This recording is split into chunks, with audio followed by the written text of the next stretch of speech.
Berlina, where are you going? Where are you running off to? Was that the flap of a dragon's wing I heard? Maybe I have increased here. It is a flap of a dragon's wing. Oh, maybe my hearing has become a bit more attuned. Anyway, what am I running for? I've got the boots that give me protection. Oh, there he is. What's he landing over there for? Who's he beating up? Ashbourne? That's good of him. An ancient dragon. Oh, he's kind of tough. He's kind of tough, the ancient dragon. Yeah, he ain't just the regular dragon. All right, we got to be careful here. Oh, I only come here looking for treasure.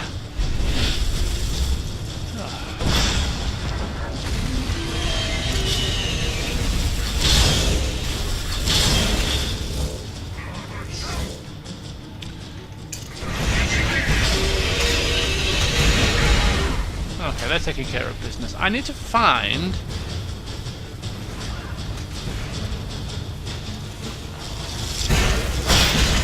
I ain't gonna find any treasure with a dragon flying about, am I? So I'll have to wait. Who's he breathing fire on?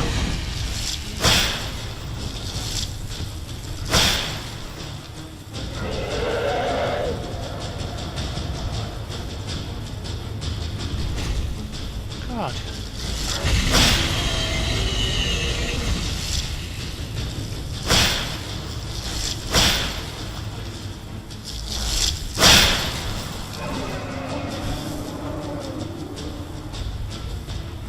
Come on, land, you beast!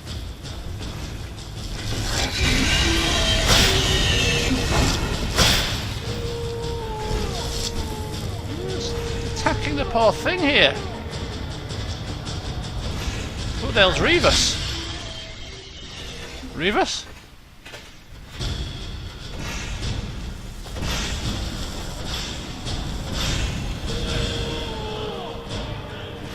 Huh.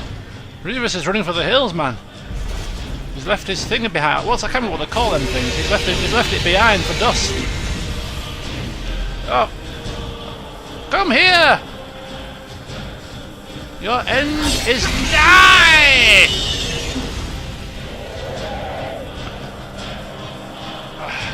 Come on, come on. I can use Dragon Rend to be fair, but doing it in the Jaxi is far much more fun. Oh, there he comes. Right, let's go for it. Let's go for it. Oh my god, Revis! That was close!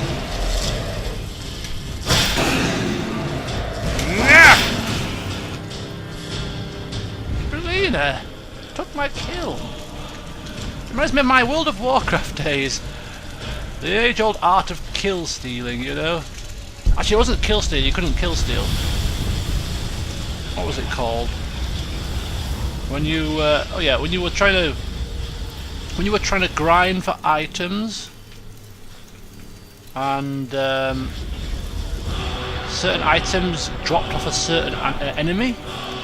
So you go to a particular location, ready to farm this material, and then you get some fool who'd always run around tagging all of the bloody things before you could tag them. As soon as it was tagged, you couldn't kill steal then, you see. Anyway, I'm going off on a tangent.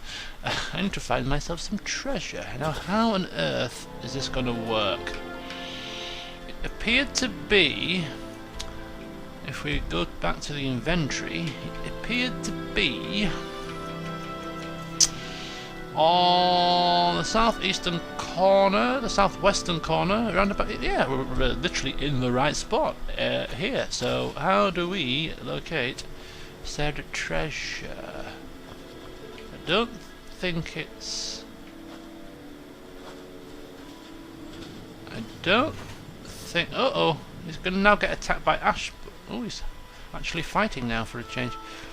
Yeah, it appeared to be somewhere in this vicinity, didn't it, Berlina?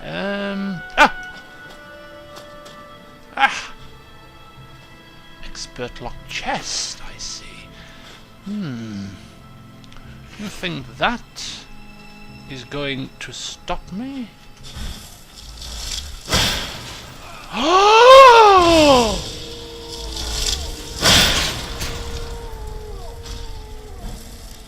Oh my god! Revis! Oh! Shit! No, man! Oh man! How's that thing gonna live? Its master's just been killed!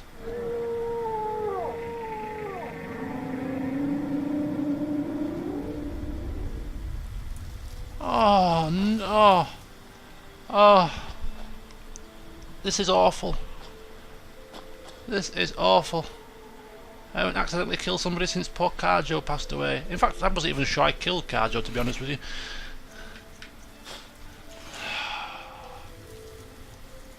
Hey,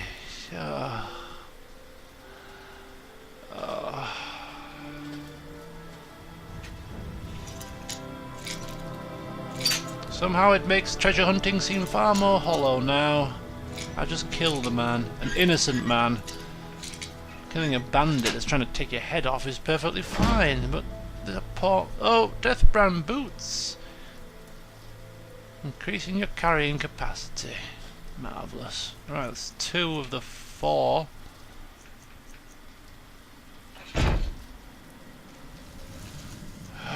Berlina. Oh, we're gonna have to inform somebody of this.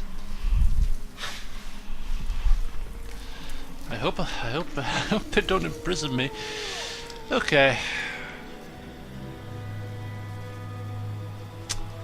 What to do now? So there is another. Let's have a look at our map. This is another place. Oh, right on the tip. Right under the tippy. Oh! Back at Raven Rock, no less. How handy. Right, well, we'll go back to Raven Rock, get the last piece of treasure, and then we might just take a day off to recover from this little catastrophe. Because I feel like crap right now. Poor man. Okay, so the treasure, according to the map, is somewhere near this stone here. Was the earth stone? Was this stone? I think it was the earth stone, this one. I'm just working off memory. Yes.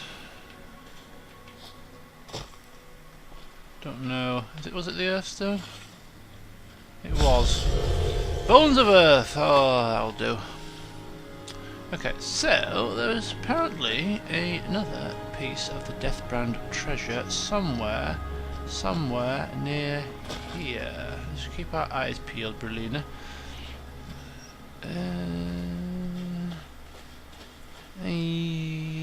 Camouflaged somewhere. Probably with a couple of treasure hunters' bodies near it, perhaps. Could well be.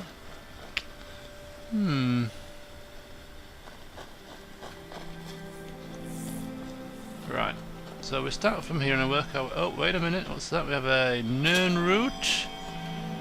We have Nern Rutus. Nernus Rutus. Right. Get the old map on. Right, so here we're on the southern tip, and is it on the southern tip? Is it on the southern tip? No, I'm in the wrong place. It's not on the southern tip, it's on the little bit of a jutty out bit, if that makes sense. A jutty out bit there. That's the jutty out bit there, isn't it? Right, okay, I'm in completely the wrong location. Obviously, Elwynn's map reading has been made a little bit off kilter due to his trauma of having killed an innocent man. Can't think properly. Okay, let's move a bit quicker. Let's move a bit faster.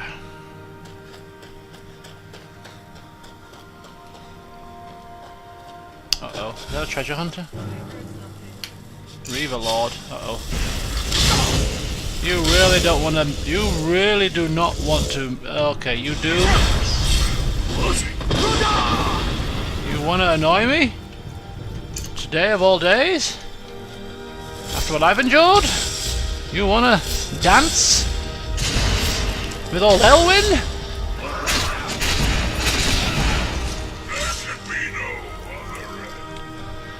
Bad choice, buddy, bad choice. Here we go.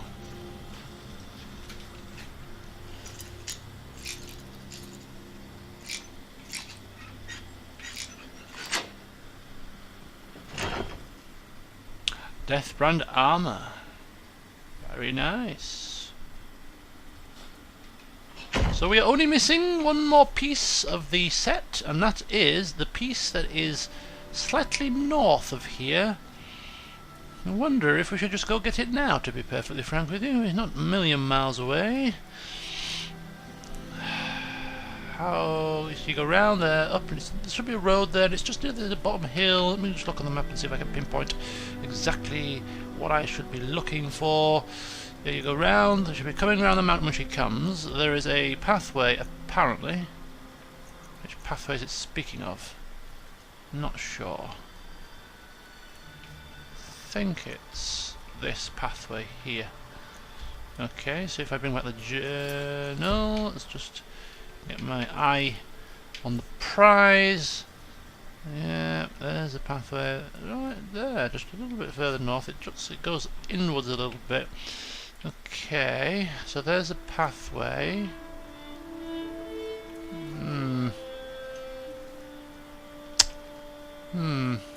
I mean, it's a little bit vague, it's not precise, but I'm thinking it's round about here somewhere. Oh, bloody hell. Just give me a moment, will you? Come on, there. Somewhere there, I think. So, let's get to moving and see if we can find it. It's quite a distance, but screw it. I need something to take my mind off my sorrow.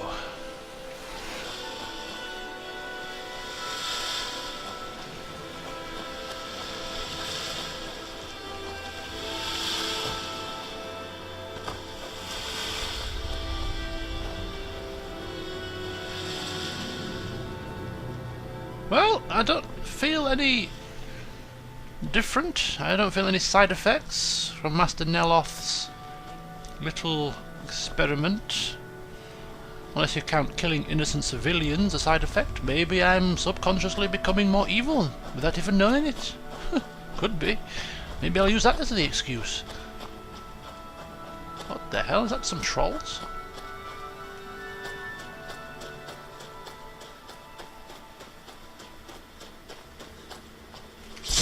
I think so. Get out of it.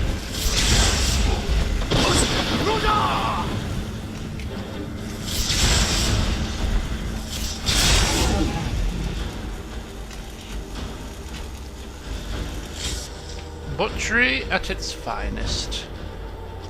Dastardly trolls. I'm not in the mood for messing.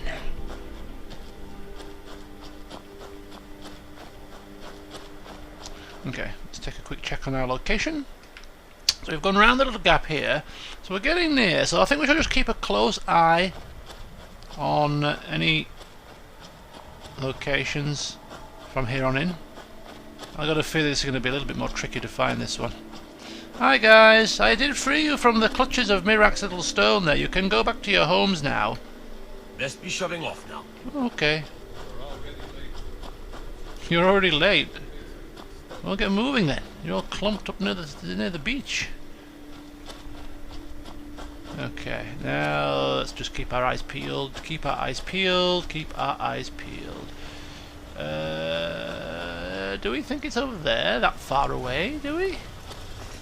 I don't think so. Maybe I could be wrong. Could actually, yeah, it could be. It could be. Right, okay. Could be. Which means I'm going to have to traverse across this little stretch of water, which should not be a problem when I put on my specialist boots, and off we go. Hello, little netches. Don't worry, I need netch jelly, but I will not be killing you. I don't know why, but I like floating brains. As long as you don't trouble me, I will not trouble you. Ah! It's here! Surrounded by mud crabs and reeklings. God, here we go. Here we go. Cyclone time, I think.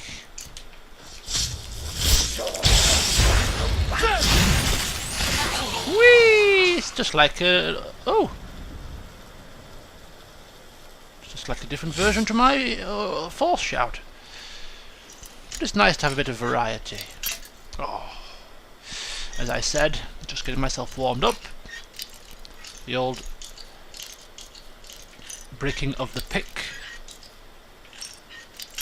Okay, breaking of 2 picks this time. It's fine. There we go. And the final piece. Deathbrand gauntlets. And then Gjaldenhull Barrow Key. Which I am assuming is the final resting place of Deathbrand, where he was, or where one of his underlings was instructed to take him and bury his treasure with him. So the treasure hunt is about to reach its conclusion. Now where is this barrow? So we're going to go to Hrothman's Barrow, and then we've got to go to... oh! Gjaldenhull Barrow. That's the barrow that's on the island here that we walked past as we were going back down to Tel Mithrin. So we wanted to come here in the first place. It's a good job we waited, isn't it? Excellent news. Excellent indeed. So I think our job is done for today. I have had a long one. So Belina, back to Raven Rock, where I shall have a read of a book or two, and then tomorrow, after taking today off, and of course having a bit of shut-eye, we shall go barrow delving. Okay, Belina. Now there is a book series that I have been itching to read for some time. It's a lengthy series, but, well, we have a bit of time to spare now, so we'll start the series today. So if you'd care to take a seat. What do you need? As per usual.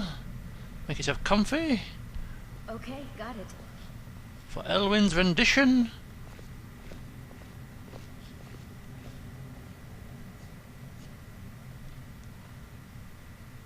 There we go. Anything else? Elwynn's rendition of, I think it was called The Poison Song. So here we go. Let's start with the Volume 1, which is always the best place to start, I suppose. So, The Poison Song, Book 1 of potentially 7, by Bristin Zell. It was beginning again. Even though everything seemed serene, the last embers crackling in the hearth, young servant girl and her child slumbering in a chair by the door, a tapestry half finished against the wall, waiting to be completed, tomorrow. One of the moons visible through a milky cloud outside the window. A lone bird, out of sight in the rafters, cooling placidly. Tay heard the first chords of the song strike dissonantly somewhere far away. The bird in the rafters croaked and took flight through the window. The baby in the girl's arms woke and began to scream. The song swelled in intensity, yet still remained subtle and stately in tempo. The movement of everything seemed to take on the rhythm of the music, as if strange choreography had been staged. The girl rising to the window, the clouds reflecting back red from the inferno below. Her scream, all muted, consumed by the song. Everything that came thereafter Tay had seen so many times it had almost ceased to be a nightmare. He did not remember anything of his life before coming to the island of Gorn, but he understood that there was something different in his past that set him apart from his cousins. It wasn't simply that his parents were dead. His cousin Bainara's parents had also died in the war. Nor were the other housemen on Gorn or nearby Mournhold unusually cruel to him. They treated him with the same polite indifference that any Indoril has for every other 8-year-old boy that got underfoot. But somehow, with absolute certainty, Tay knew he was alone. Different, because of a song he always heard, and his nightmares. "You're certainly imaginative," his Aunt Ulia would smile patiently before waving him away so she could return to her scriptures and chores. "Different. Everyone in the world thinks they're different. That's what makes it such a common sentiment," said his older cousin, Calcarith, who was studying to be the temple priest and had a firm grasp on paradoxes. "If you tell anyone else that you keep hearing music where there's no music to be heard, they'll call you mad and bury you in the shrine of Sheogorath," his uncle Triffith would snarl, before striding away to attend his business. Only his nursemaid Edba would listen to him seriously, and just nod with a faint look of pride, but she would never say another word. His cousin and chief playmate, Bainara, was by far the least interested in the stories of his song and his dreams. "How tiresome you are with all this, Tay," said Bainara after luncheon the summer of his 8th year. He, she, and a younger cousin Vasta walked into a clearing in the midst of flowering trees.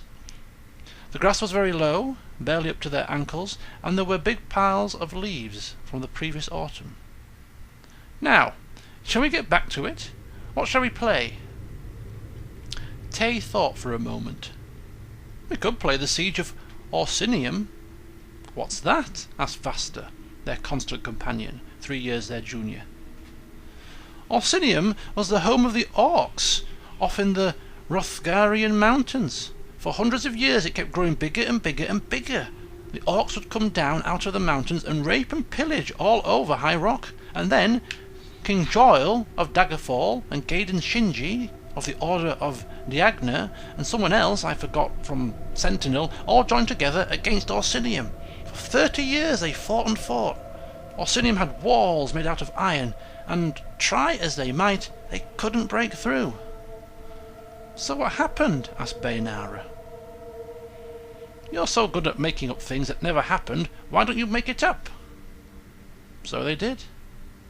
Tay was the king of the orcs, perched up in a tree they called Orsinium. Bainara and Vasta played King Joil and Gaiden Shinji, and they threw pebbles and sticks up at Tay while he taunted them in his most guttural voice. The three decided that the goddess Kinnerith, played by Bainara in a dual role, answered the prayers of Gaiden Shinji and drenched Orsinium in a torrent of rain. The walls rusted and dissolved. On cue, Tay obligingly fell from the tree and let King Joil and Gaiden Shinji mangle him with their enchanted blades. For most of that summer, the year 675 of the First Era, Tay was nearly insensible by the power of the sun. There were no clouds, but it rained most every night, so the vegetation on the island of Gorn was bewilderingly lush. The stones themselves seemed to glow with sunlight, and the ditches burned with white meadowsweet and parsley down. All around him were soft smells of flower and tree, untroubled by wind. The foliage was purple-green, blue-green, ash-green, white-green. The wide cupolous, twisting cobbled streets and thatched roofs of the little village of Gorn, a massive bleached rock of Sandal House, all were magical to him. Yet the dreams haunted his nights, and the song continued, whether he was awake or not. Against Aunt Ulia's admonishments, Tay, Bainara, and Vasta had breakfast outdoors every morning with the servants. Ulia would hold an interior breakfast for herself and any visiting dignitaries. Guests were rare, so she often ate alone. At first the servants would dine in silence, attempting gentility. but they broke down and would regale the children with gossip, reports, stories and rumours. "Poor Arniel is laid up with a fever again. I'm telling you, they're cursed, the whole lot of them. Piss on the fairy, and they piss right back on you. Doesn't little Miss Darcy look, just a wee bit tight around the belly region lately? She's not." The only servant who didn't speak at all was Tay's nursemaid, Ediba. She wasn't pretty like the other maids, but the scars on her face did not deform her. Her poorly set broken nose and her short hair gave her a certain alien mystique. She would merely quietly smile at the gossip and look at Tay with almost frightening love and devotion. One day after breakfast, Bainara whispered to Tay and Vasta, "We have to go to the hills on the other side of the island." She had used such imperatives before, and always had something wonderful to show. A waterfall, tucked away behind ferns and tall rocks, a sunny grove of figs, a discreet still some peasants had set up, a sickly oak twisted into a kneeling human figure, a collapsed stone wall that they imagined was thousands of years old, the last refuge of a doomed princess they named Mirella. The three walked across through the forest until they came to a clearing. A few 100 feet beyond, the meadow sank to a dry creek bed filled with small smooth stones. They followed that into the dark woods where trees canopied high over their heads. Sporadic red and yellow blossoms burst along the moist underbrush, but they became rarer and rarer as the children marched on under the umbrageous oaks and elms. The air crackled with birds ticking a staccato choral piece, a minor chord of the song. "Where are we going?" asked Tay. "It's not where we're going, it's what we're going to see," replied Bainara. The forest surrounded the three children completely, bathed them in its tenebrous hues, and breathed on them with wet chirrups and sighs. It was easy for them to imagine that they were within a monster, walking along its twisted spine of stones. Bainara scrambled up the steep hill and peered through the thick mass of shrub and tree. Tay lifted Vasta out of the creek bed and climbed out, gripping soft grass for support. There was no path through the forest here. Brambles and low-hanging branches struck at them like the claws of chained beasts. The cries of the birds became ever more stentorious, as if angered at the invasion. One limb drew blood on Vasta's cheek, but he didn't cry out. Even Bainara, who could pass like an ethereal creature through impenetrable forests, had a braid catch on a bramble, ruining the intricate pattern a servant had woven hours before. She paused to pull out the other braid, so her bright, unruly tresses fell freely behind her. Now she was something wild, a nymph guiding the other two through her woodland mane. The song began to beat like a wild pulse. They were on a shelf of stone below a cliff, overlooking a tremendous gorge, staring over an expanse of cinder.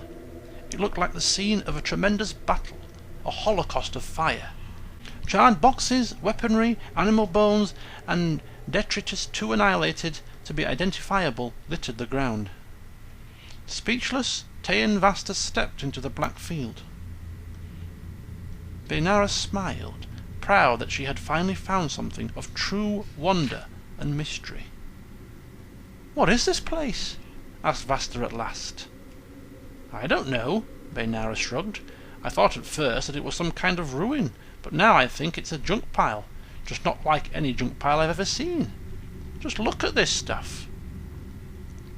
The three began an unorganized survey of the dusty mounds of refuse. Bainara found a twisted sword, only lightly blackened by flame, and began polishing it to read the inscriptions on the blade. Vasta amused himself by breaking brittle boxes with his hands and feet, imagining himself a giant of unbelievable strength. A battered shield attracted Tay. There was something about it that reverberated with the sound of the song. He pulled it out and wiped its surface clean.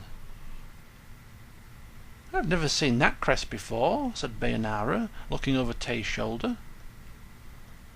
"I think I have, but I don't remember," Tay whispered, trying to conjure the memory from his dreams. He was sure he had seen it before. "Look at this!" Vasta cried, interrupting Tay's thoughts. The boy was holding up a crystal orb. As his hand moved over the surface, brushing away grit and dust, a key in the song rose which sent a shiver through Tay's entire body.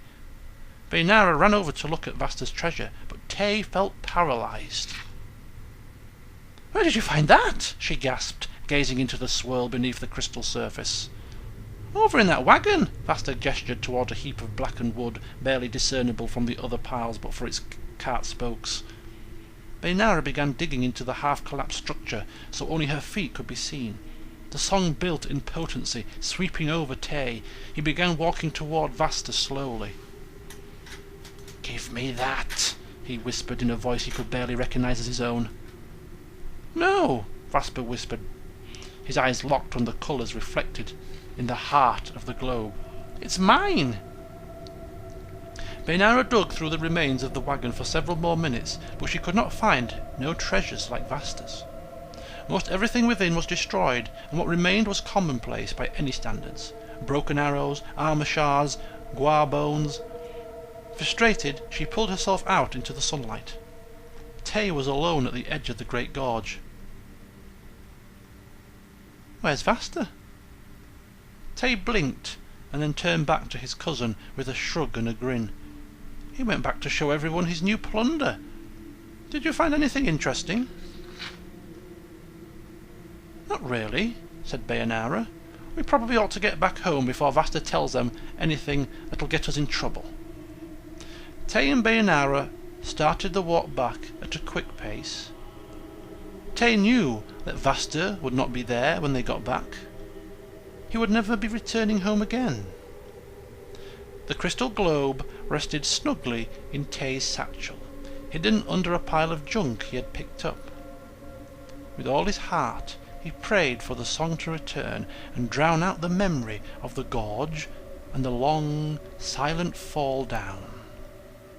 The boy had been so surprised, he hadn't even time to scream. Oh. Oh my goodness. Well. I think this is going to be a highly entertaining series, Berlina. I really do.